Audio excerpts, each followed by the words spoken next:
different aspects to things fall apart, things fall apart. In the previous session, as you remember, I have tried to introduce the novel via the structural division, managed to divide the novel as it is shown in the title, and the three-part division, things fall apart. I came up with some of the conclusions, showing the chronology of events of things fall apart, the division of three parts, and how the longest part is so important, and that's why today I will focus on this part.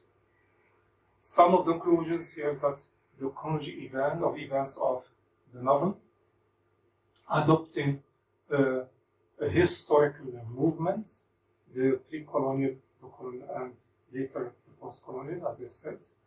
The importance of the narrative here is that it borrows from the historical movement, and I can see that the novel is a post-colonial hybrid text par excellence, since it is a piece of narrative, a piece of work of art, but at the same time here it rewrites history.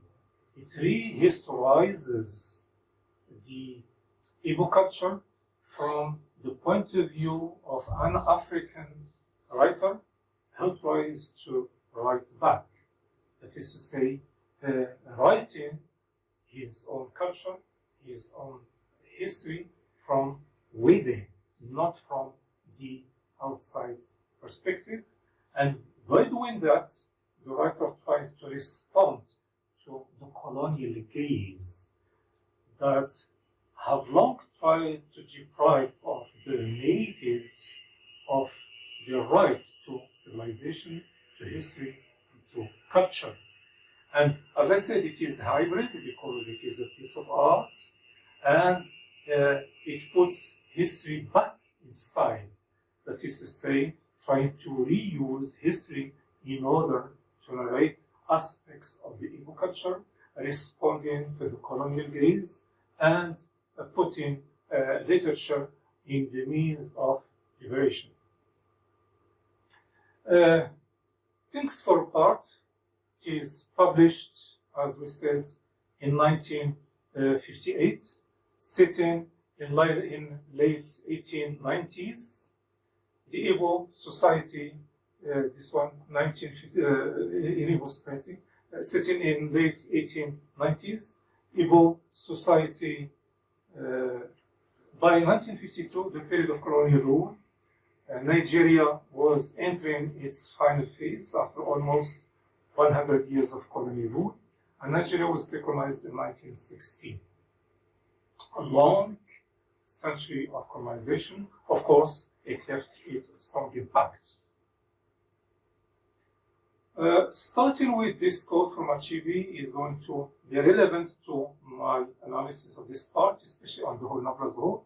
Achibi says that I would be quite satisfied if my novels, especially the ones I said in the past, and Things Fall Apart is one of them, A Row of Gold is another one, did no more than teach my readers that their past, with all its imperfections, was not one long night of savagery from which the first Europeans acting on God's behalf delivered them. Clearly stated, the aim of the writer here is much more enlightening, and also it is responding to the colonial machine, which long tried to show the other as savage and deprived of means of civilization. And Achibi's response here he denies that, and the novel is one. As I said, the novels he put in the past are meant to enlighten those who negated the African such right. The other point here is that Achibi here said, let me first make one general point that is fundamental and essential to the appreciation of African issues by Americans. Africans are people in the same way that Americans, Europeans, Asians, and others are people. Africans are not some strange beings with unpronounceable names and impenetrable minds, although the action of Things Fall Apart takes place in a setting with which most Americans are familiar. The characters are normal people, and their events are real human events. Directly here is addressing the non-Africans, those who do not know these people, and the problem is that they are unfamiliar with these. That's why they are misrepresenting them, or they are wrongly representing them. As you can see from these two quotes here, quickly the writers try to write back and to address the wrong representations that the Westerns have adopted towards these African tribes. And when I go to the summary of the 13th chapters in Things Fall Apart, and as I said, it is one of the longest parts in the novel, and mainly it is documenting the Igbo life. It is a piece of art, but at the same time it includes a lot of elements here where the writer plays the role of an anthropologist here, a historian here, and also someone who is going to preserve and at the same time implicitly criticizing some of these imperfections, which means he tries to be somehow objective and realistic in presenting the Igbo culture with its strengths and also its weaknesses. And quickly I go through these chapters to show you some of the aspects of the existence and organization of this Igbo culture here. First of all, it is introduced as composed of 9 villages, and Okonko, the major character, is produced as a wealthy, respected warrior of the Umofia clan. His father, Yonuka, as a weak man who always borrowed money and couldn't pay his debts. And we will see that he will be the counterpart of his father, and we have the son-father relationship here, the conflict here. Yonuka was a skilled flute player, eloquent, skilled, excellent speaker, and we see that this culture here does not like these acts of playing flutes, which is missing probably here, and the opposite is Okonko here tries to be physically masculine and powerful. In chapter 2 we have Tawankaya rings the Ogni, a gathering, calling for a guy in the market, the Monian orator. He announces the number of women in market. What I'd like you to show is that it is a moment of gathering. It is a site that gathers and they take care, and that's where they make decisions, kind of parliament here.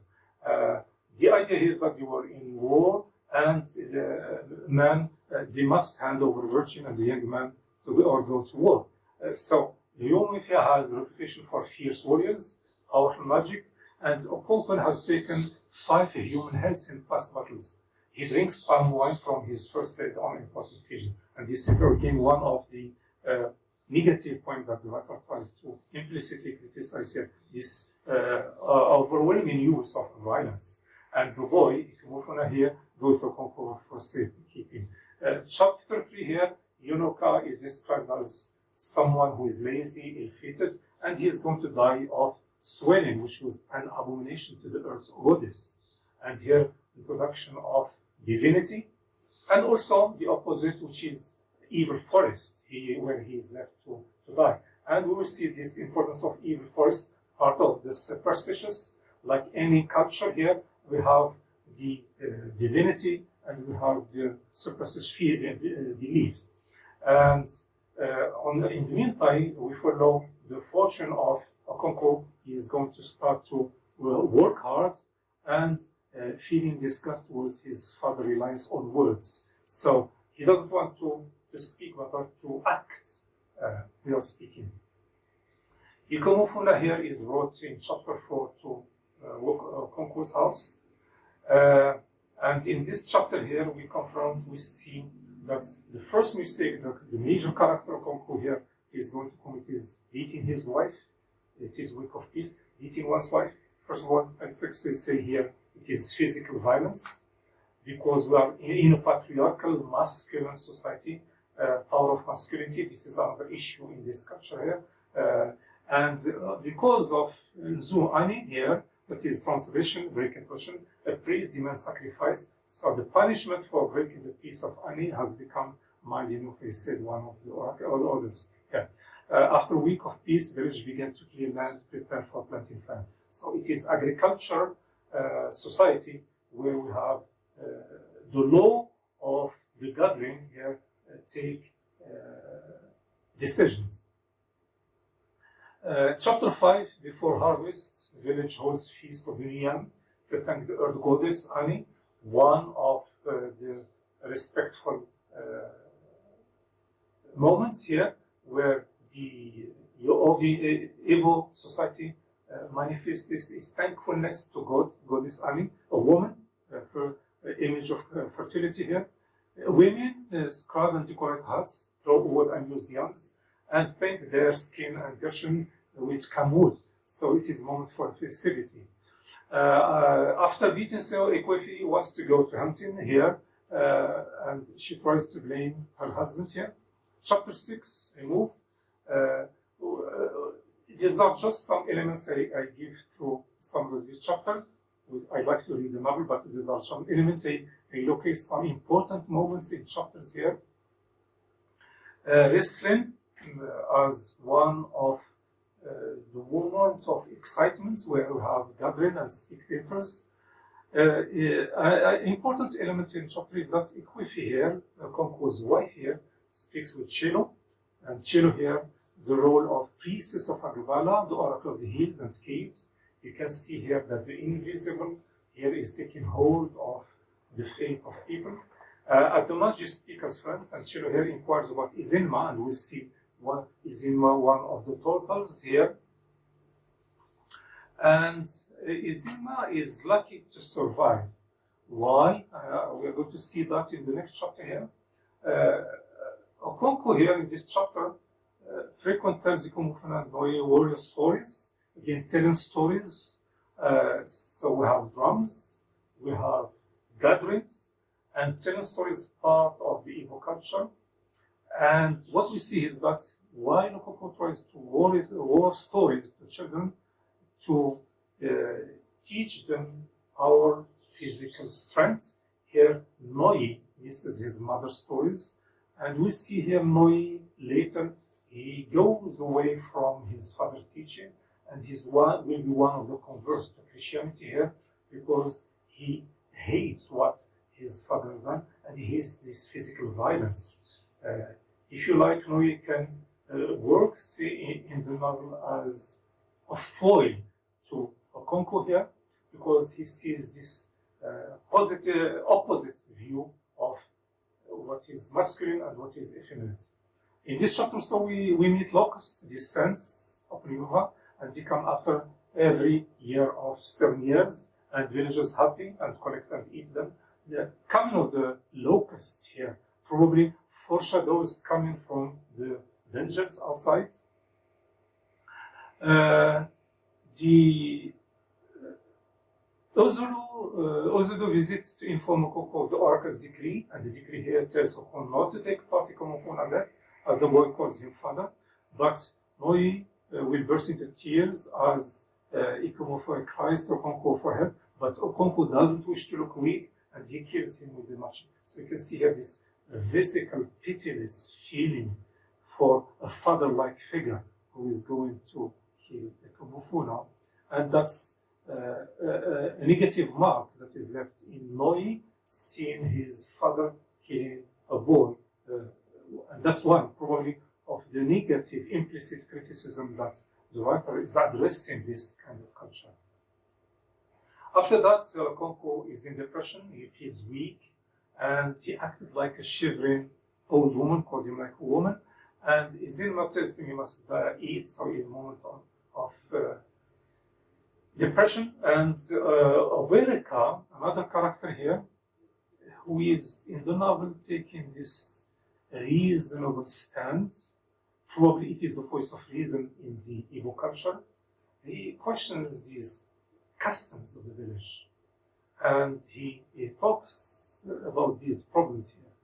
And what we have in this chapter is, when we are talking about these problems, the killing of an innocent boy coincides with the appearance of a certain Ahmadi here, a leper, white-skinned man, and it foreshadows the coming of whiteness, of change.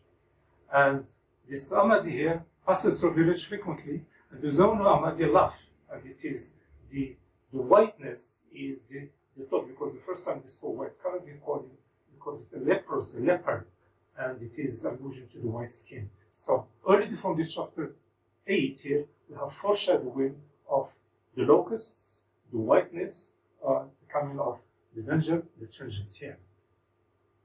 In this chapter here, we have Ekwifi believes Izilma the son-in-law, and Izilma here has a strange story, because Ekwifi, Okongo's wife, had 9 miscarriages. Very strange. We have 9 villages, 9 masks, and 9 miscarriages, and they thought probably it is a fever. But Ekwifi previous births, many this one, gave the name to the children different names, and they have symbolical meaning. For example, the first one, death I implore you. Second one, may it not happen again.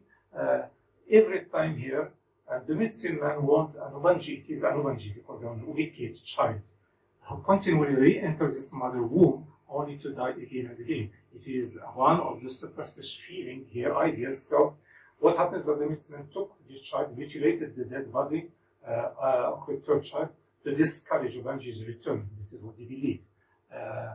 And Izilma and this Ubanji, when he mutilated this body, put it into the evil forest. And we'll see that the evil forest here, we see Oberika here will complain, because when a woman gave birth to twins, they are put in the evil forest. Some of the superstitious feeling here, the ideas here, that are again implicitly criticized by the author here. And when Izilma was 9, look at here, had 9 measures. When she was 9, a medicine found her AO, and it is a small buried pebble, and she is physically linked to the spirit world. Every illness still brings terror and anxiety to Ekwifi. So the finding of this kind of secret medicine here is going to make Izilma survive and escape there. In this chapter 10, village holds ceremonial gathering, clan's ancestral spirits, Igugu here, and these are masked men, and including Koko here. And these Igugu here is that they are like judges.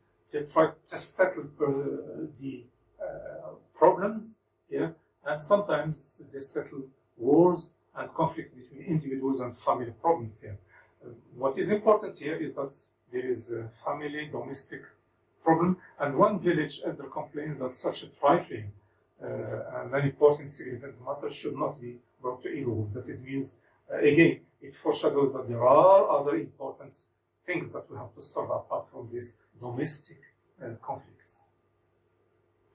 The Ekwifi's story about tortoise and the birds, as opposed to the war stories by Koko here. Chino, in her role as priestess, enforced that Agwala wishes to see Izilma, so they were afraid again there that probably Izilma is going to be taken away. And Ekwifi was afraid of divine punishment, and she followed her. And also Okongo goes to the cave with the machete, so he is intending to act physically again and violently. But at dawn, Chelo silently takes Izilma to his heart and puts her to death, and Okongo was gravely awarded.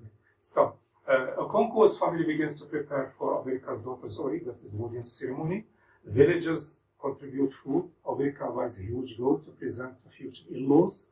Fiancé family arrive, generously giving 50 pots of wine. The feast is a success. So we have gatherings, we have storytelling, we have festivities, and we have yams and feasts. The last chapter is this part here is that Ezudu's death is announced. And Ezudu here had been great warrior, 3 or 4 titles, and his friends is large and elaborate. So that is to say, they glorify it is high esteem for someone who had value and titles. And beating the drums and firing guns is a moment of esteem. But Okonkwo, unluckily here, accidentally kills his 16-year-old son. And killing a clansman is a crime against the earth goddess. It is a curse against it. And you can see here that Okonkwo as an icon here of the Igbo society here made mistakes and also uses physical violence. So on one hand, he beat his wife, kills Ikumufuna, and kills Narakansan. So series of mistakes. So they go to Okonkwo's mother's village. So here, but according to tradition, the man burned Okonkwo's buildings and killed his animals to cleanse the village. So he has made a crime, and so his place, his buildings were destroyed, and he was banned to his mother's land. So this is fatherland's motherland as a punishment. And again, at the end here, Ogerika, that his friend, asks why a man should suffer greatly for an accidental killing, and also mourns the death of his twins, whom his wife was forced to throw away, and wonders what crime they committed. You can see here, through these key elements in the first part, there is an organization of the whole society. People are present with their institutions, we see here, and the Ogerika's questions is very important here. It foreshadows the need for change. The need for change because of some either of physical violence or superstitious feelings. The importance of this part, as one say, it is one of the longest parts of Changing Things for Part. I consider it as an anthropological documentation of Igbo society here, because it shows us the communal spirit of the villagers, social structure and hierarchy, loaded with orality, proverbs and storytellings. And by the way, as long as we move to the second and third part, we start to witness the disappearance of orality and proverbial statements here, and it is showing the gradual disappearance of this kind of culture. The richness of culture also, the organization, the beliefs, the customs, and the ceremonies. The imperfections here, the superstitious beliefs, even first. The protagonist also presented physical strength, hard work, social promotion. It is a icon of Igbo society, but impulsive, afraid of being effeminate. Opposed to his father Yunuka, considered a woman like a failure. Look at here, we have eunuch, a woman-like, and it is favoring much more polygamy and masculinity and titles. That's why I say it is a piece of documentation on a culture, a society with all the elements, either physical, social, and regulatory elements of this society. Why does the writer give a detailed account of Igbo culture? With proverbs, things fall apart, combines Western linguistic forms and literary tradition with Igbo words and phrases, fables, tales, elements of African and oral communal traditions here. It helps records and preserve African tradition, as well as to overcome, as I said, the colonialist language and culture. That's why here, we find here, we have a novel, which is a Western genre. We have English, which is a Western British foreign language, but it is used, both novel and language are used in the service of showing aspect of the local, the existence of a certain culture. And that's one of the mediums that the writer has got. Writing back the colonist view that claims that Africans are without culture and need to be civilized, it's wrong, and that's what actually tries to show through his statements and through the elaboration of the elements in the first part. Show that our society, like any, has its strengths and weaknesses. Also, this first part here is, as I said, loaded with oral tradition, proverbs, songs, folk tales to illustrate this version. Songs are sung in the village to do with traditions of wrestling, marriage, work, and even death. Many proverbs refer to animals in which to make a culture poem. As an example, I can say description of culture. Looking at a king's mouth, one would think that he never sucked at his mother's breast. We are talking about Okonkwo here. And this program shows that Okonkwo has been proud as a king, but also very self-supporting and having a quick rise to fame and fortune. The proverb here makes his character so much more vivid and alive than ordinary little divorce. The belief system also, Igbo beliefs were once very tribal in nature. Before Christianity, belief system revolved around one party god named Chukwu. And Chukwu here was all-powerful and omnipresent god. Representations, symbols, and sanctuaries for him can be found almost anywhere.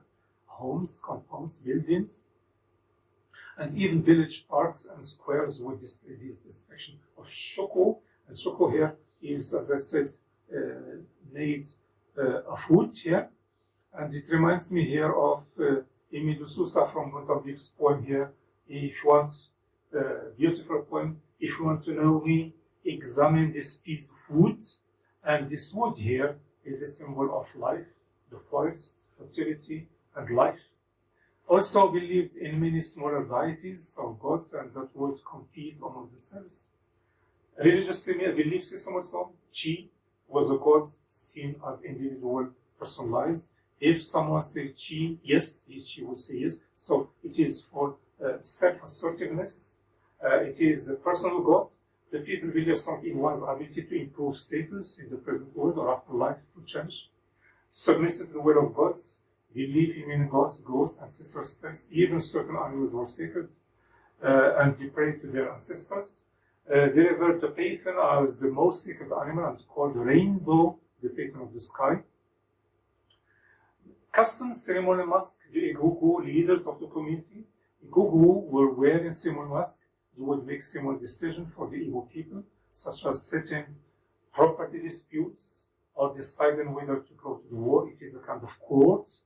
And we will see here that the Igugu here in the third part will disappear and will be replaced by the colonial court. Drinking palm wine from a human skull was part of the ceremony. Okonkwo had 5 skulls to his credit, and as I said, one of probably implicit negative elements in this culture. Village life. The villagers were warriors, farmers, and craftsmen. The man's crop was young, the king of crops. Drums were a very important part of everyday life. They were part of religious ceremonies and rituals. Colonial was served as part of the welcoming ritual. Village customs life in Yuma was very structured and daily life had many important rituals. Important traditions for welcoming visitors, attaining, respecting social status, treatment of women, going to war, getting married, and settling dispute, celebration, giving thanks to Ani, goddess of fertility, sacrifices, oracle, Ever forest. So, the view that I try to bring to this first part is that there is a whole culture, a society that stands by its own, with all its system of beliefs, customs, traditions, and come back to Achilles' quote here from Mohammedia Creation Library, who said that African people did not hear of culture for the first time from Europeans. Their societies were not mindless, but frequently had a philosophy of great depth and value and beauty. They had poetry, and above all, they had dignity. It is this dignity that African people all but lost during the colonial period, and it is this that they must now regain.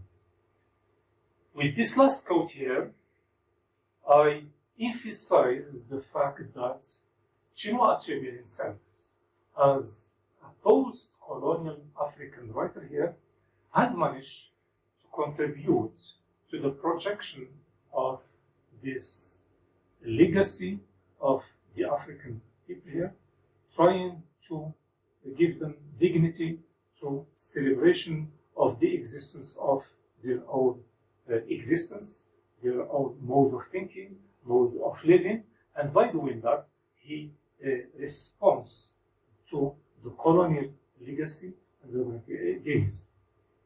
And one of them is that he can see that he is one of the writers who responds to Joseph Conrad's Heart of Darkness, where we have this vision of the African people as cannibal-like, as passive, as silent.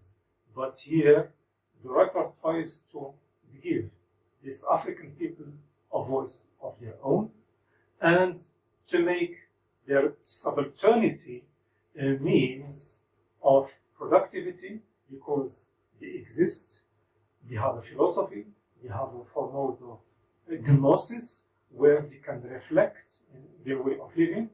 They live as a group. There is the collective, the philosophy, culture, storytelling, singing, dancing, drum, and also the suppressed belief. It is whole society existing by its own, and it is meant here to respond, as I said, to the colonial games. In the next part, we will see that with the coming of the white man, everything will change, and we are going to witness the collapse of these values by the coming of the white man and of the colonial rule. Next time, we are going to focus on the second and the third part, and to follow the gradual disintegration of all what we have seen in this first part, relying on the main figure, Okonkwo here, who is moving from the fatherland here into the motherland as a means to let the coming of the white man. He is a pretext for the white man to go into this society and then destroy it from within. Thank you very much.